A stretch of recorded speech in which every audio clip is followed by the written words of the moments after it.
வெளிப்படுத்தின விசேஷம் 15ஆம் அதிகாரம். பின்பு வானத்திலே பெரிதும் ஆச்சரியமுமான வேறொரு அடையாளமாகிய கடைசியான 7 வாதைகளை உடைய 7 தூதரை கண்டேன். அவைகளால் தேவனுடைய கோபம் முடிகிறது.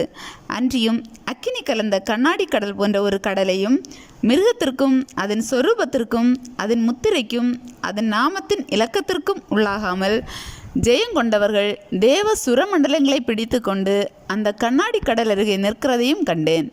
அவர்கள் தேவனுடைய ஊழியக்காரனாகிய மோசேயின் பாட்டையும் ஆட்டுக்குட்டியானவருடைய பாட்டையும் பாடி, சர்வ வல்லமையுள்ள தேவனாகிய கர்த்தாவே, தேவரீருடைய கிரியைகள் மகத்துவமும் ஆச்சரியமும் ஆனவைகள். பரிசுத்தவான்களின் ராஜாவே, தேவரீருடைய வழிகள் நீதியும் சத்தியமும் ஆனவைகள். கர்த்தாவே, யார் உமக்கு பயப்படாமலும் உமது நாமத்தை மகிமைப்படுத்தாமலும் இருக்கலாம்? தேவரீர் ஒருவரே பரிசுத்தர். எல்லா ஜாதிகளும் வந்து உமக்கு முன்பாக தொழுது கொள்ளுவார்கள். உம்முடைய நீதியான செயல்கள் வெளியரங்கமாயின என்றார்கள். இவைகளுக்கு பின்பு நான் பார்த்தபோது, இதோ பரலோகத்திலே சாட்சியின் கூடாரமாகிய ஆலயம் திறக்கப்பட்டது. அந்த ஆலயத்திலிருந்து 7 வாதைகளை உடைய அவ்வேழு தூதர்களும் சுத்தமும் பிரகாசமுமான மெல்லிய வஸ்திரம் தரித்து மார்பருகே பொற்கச்சைகளை கட்டிக்கொண்டு புறப்பட்டார்கள்.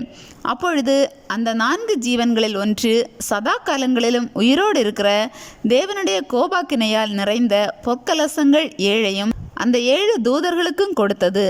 அப்பொழுது தேவனுடைய மகிமையினாலும் அவருடைய வல்லமையினாலும் உண்டான புகையினாலே தேவாலயம் நிறைந்தது. 7 தூதர்களுடைய 7 வாதைகளும் முடியும் வரைக்கும் ஒருவரும் தேவாலயத்திற்குள் பிரவேசிக்க கூடாதிருந்தது.